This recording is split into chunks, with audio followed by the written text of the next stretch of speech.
Hello, and welcome to my quick little tutorial on strategies for applying AI tools in teaching. My name's Mandy Barker, and I'm just going to share with you some of the tools I've found helpful and interesting for the classroom. Let's start by talking about artificial intelligence. When you say those two words, when you say those two letters, AI, there's a lot of mixed emotions that go with that. Some people are scared of it, some people are confused by it. But really and truly, as teachers, we've got to understand that artificial intelligence is reshaping our classrooms. And so we can either get on board and use it to help us out, or we can try to run from it, but it's not going away. So for this presentation, I decided to focus on 11th grade ELA because that is my teaching area. And argumentative writing is huge with 11th grade English, and critical thinking is good for any classroom content or grade level. So my focus will be on those two areas. So, what I looked for when I was trying to find AI tools to share were tools that I have used, were tools that kids were familiar with, and then also some new stuff that I'm trying out in my classroom. And what I'm wanting to learn how to do as a teacher is to show my students how to use AI to enhance their writing and their thinking skills. So, not as like a cheat sheet, but how can we use it to be better learners and better thinkers? All right. So, AI tool number one, of course, is probably the most commonly used right now with all of the world, and that's Chat GPT. And I have learned that this can be a great tool for our students if they're taught to use it the right way. So, how I plan to use that in the classroom is I am looking for it to be kind of like the best peer editor that you've ever had. And what I mean by that is in the classroom, they tell us all the time, get students to talk to each other, get students to peer edit their papers. Well, I'm just going to be honest. As an English teacher of 26 years, most of the time when you tell students to partner up and have somebody read through your paper and give you feedback, the students don't know what to say to each other. So they're always like, oh, good job. That looks good to me. And so students really aren't getting the feedback they need to become stronger writers. I believe ChatGPT can help students see what better writing can look like. And so you can use this to find thesis statements and counterclaims that give them a model to follow rather than just a classmate or the teacher trying to talk them through the steps. I know as a learner, I always learned better if I had an example to follow. So this shows students how they could possibly write a good, strong thesis statement or how to develop a counterclaim without just saying the same things over and over again. How this aligns with my ELA standards is it's all about evaluating evidence, reasoning, and rhetorical effectiveness.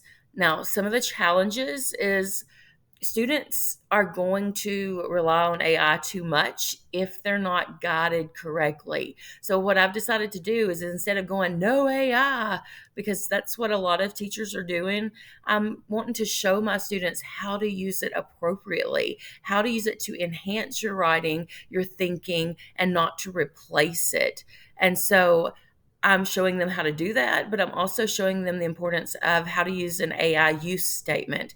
And so we've already started using this year in class, and the students were amazed by it. So instead of the teacher saying, don't use I was showing them how to use it and then how to cite that you had used that. And so they were excited about this tool. All right. Tool number two is Grammarly. And Grammarly is just something that I think we're all familiar with, but students don't really know how to use it to the best advantage. And so obviously, we're going to use Grammarly to help them revise. Students need to learn how to make their writing better, how to find those edits that just a spell check doesn't find, and Grammarly can do this. Not only does Grammarly help them find these revisions, it explains it to them. And I know if you're like me, you have students on all levels in your classroom. And so these students need different type of feedback. And as one teacher in a classroom of 25 students, sometimes it's impossible to give each student what they need. So Grammarly can kind of work at whatever level that student is at, and then it can help them improve their writing without having to wait on me for every bit of instruction. The alignment obviously goes straight with the writing process, with the importance of revising and editing. Um, Now, we have to be careful because one of the challenges can be that it could be kind of biased at times. And we also don't want students to rely too heavily on that. We want them to still learn the rules of grammar. We want them to know how to do the edits and revisions on their own. But let's be perfectly honest. Most of us, when we write assignments, we're not doing that completely on our own. So why not show students how to use this responsibly so that they can be better learners? Tool number three for me has been a game changer. I found CoGrader actually through the process of this module because I was looking for AI tools that not only benefit students but benefit teachers.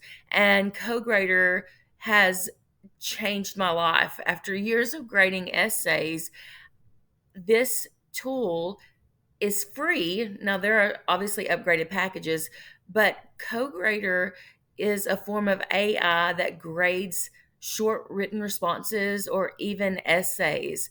And so I used this for the first time a week ago, and it is not foolproof. So we're still going to have to grade the papers. We're still going to have to go through and check the feedback. But the amount of feedback that each individual student gets on how to improve their writing, and that once again that individualized learning that would take me days to get through, AI can do this through CoGrader, where a student can get immediate feedback to work on the rewriting process.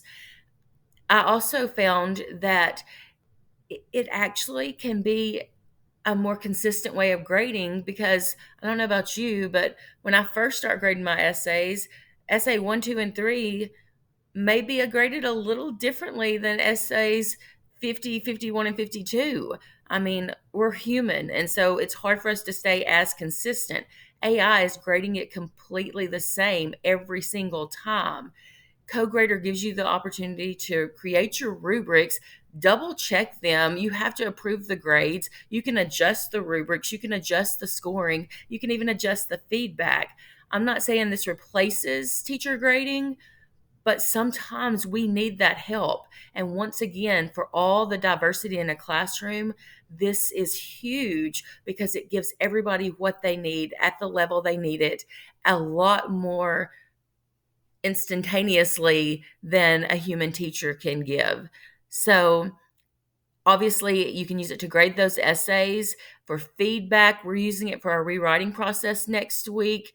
It talks to them about the evidence they're using and how to better incorporate it. It aligns with that assessment process that students have to go through when they're writing. Now, once again, there are some challenges because you have to make sure you got to check for bias, you got to check for fairness. And my other thing is be transparent with your students. Don't pretend that you graded those essays. Let them know that you're using AI and that you're using it responsibly. So that's something we want to be clear with all of our AI tools is share with your students how you're using it so that they don't think it's such a taboo thing.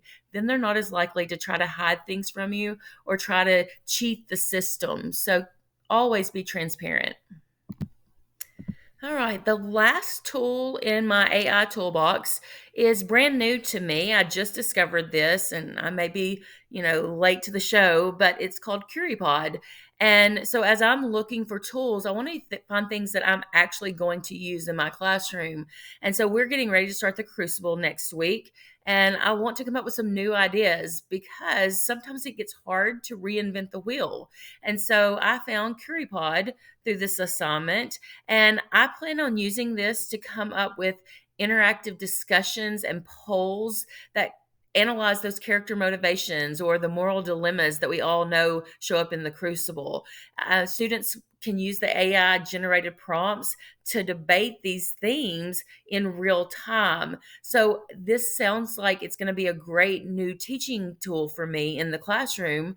It aligns because it goes with those learning, speaking, listening skills with our students so that we can do those debate type skills and learn to listen to each other and argue points. So lines up with my argumentative writing, lines up with my critical thinking skills, and then moves it into the speaking listening standards. Challenges is we have to be careful as we were reading through the articles. We have to be careful with data privacy. So we want to make sure that it aligns with our district's policies and make sure that we're not risking student data out there. So we have to be careful of that. So we realize that AI is going to bring a lot of questions. There's going to be problems that pop up. So, as educators, we've got to make sure that we are always transparent. So, always talk to your students, share with them when you're using AI, let them know how you're using it, let them know why you're using it. Also, we have to look at integrity. We want to make sure that students are still the authors of original work. We don't want AI to replace what they're doing. We want them to use AI to enhance what they're doing. And then another challenge that we may have to face is equity because we want to make sure that all of our learners have access to these tools. So with me, I'm trying to incorporate it where we're using them in class so that all of my students have the same access and we can go through those steps together. So some possible solutions is have an AI use checklist where students know when they're allowed to use it and what they've got to do when they use it. Include reflections on ethical use. Talk to them about what it means to use things ethically, to follow those guidelines. And then also, we want to make sure that we have district approved accounts only. And once again, that's why I'm using it only in the classroom and I'm making sure that my students have followed school policy and I'm checking with my tech guys to make sure that I'm using tools that are appropriate for my district. So, some potential of things with AI, it can personalize learning. Once again, we have diverse learners. We have all levels. We have different languages. This is a way to meet learners where they are. It personalizes the learning. It expands creativity, and it supports even your multilingual or your learning disabled students. So keep that in mind. Limitations is we have to make sure that we have data privacy protected. We want to make sure that it's accurate. That's why, as teachers, we've got to always double check the AI and we want to make sure we check it for bias. And so don't forget, it does require teacher oversight. That's always a must. It's not replacing the teachers, it's helping the teachers. So just keep in mind that AI is not taking over education. AI is just refining how we teach, how we assess, and how we aspire learners. And in the long run, that's what we've always done. We can't teach things the same way we did 100 years ago. The world is changing, learners are changing, and we have to be willing to make those changes with them. So think of it this way: when a teacher uses AI, this comes together to equal better student success. And at the end of the day, that's what it's all about. Thank you for listening. I hope maybe some of this will help you out in the classroom and keep on learning, teachers.